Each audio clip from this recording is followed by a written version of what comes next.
So when I left my job, I had not made 100,000 in total from Taste Buds Kitchen, but I just thought it could work. Thought it could work in the middle of Manhattan, right? Like arguably the best market in the world. So if it can't work here, right? Let's just try this. That would be so great. And all it took was that moment. I like seize on ideas, right? And I can't let them go. My husband will attest to that. But like, if I see the vision, all of a sudden it clicks, I'm going for it.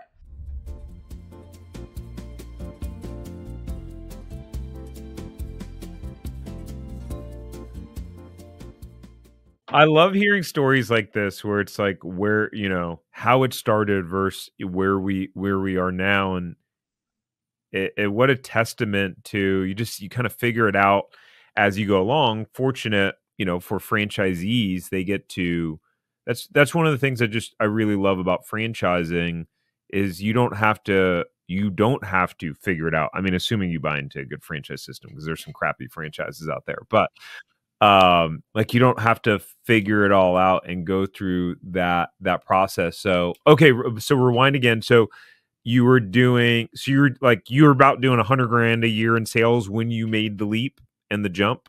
No, I was not even there yet. I want to say, and I'm trying to think back, these are numbers from very long from my head. I think I did 38,000 the first partial year. And then, so when I left my job, I had not made 100,000 in total from Taste Buds Kitchen, but I just thought it could work. Thought it could work in the middle of Manhattan, right? Like arguably the best market in the world. So if it can't work here, right? Let's just try this. But it's also, you know, a challenging market. There's very high standards and people expect a lot and they have a lot of options. So it was a great market to open in and figure out the model and how it was going to work. So we signed our lease on our first space in 2010. So it was 2 years, about a year and a half before we signed a lease. And that's when we kept adding restaurants to our repertoire so we could host different kinds of events, different size events. And I actually had one of my team members to this day, Maddie, said, "You need a physical location." And I was like, what? This had not even crossed my mind, right? That was like a big commitment, signing a commercial lease.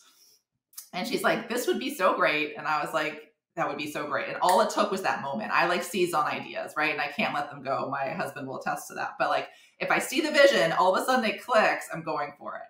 So I started pounding the pavement. Instead of looking for restaurants to rent, I was looking for spaces to rent. So I literally, again, still recession, found our space, and we are still there in New York City, signed the lease in 2010, and we are there now. We have 2 kitchens in one facility. We're 5,000 square feet on the 10th floor of a commercial building on 27th Street, 109 West 27th in the heart of Manhattan. So that has been up and running, and we've taken over when our neighbor left. So now we have 2 kitchens in one. Wow, cool. So who operates the corporate unit?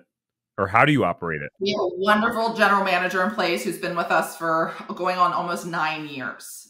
So she helps in the franchise business as well. She's our most seasoned operator because if you can run New York City 2 kitchens in one, you know, we do events as early as 9 a.m. and pre-COVID, we would end at 11. Now we end about 10. So we can do events all day long, every day.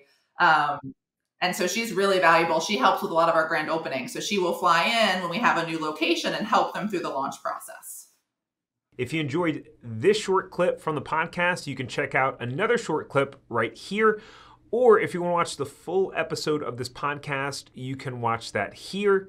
And remember, knowledge is not power. It's applied knowledge that's power. Take care. Have a great rest of your day.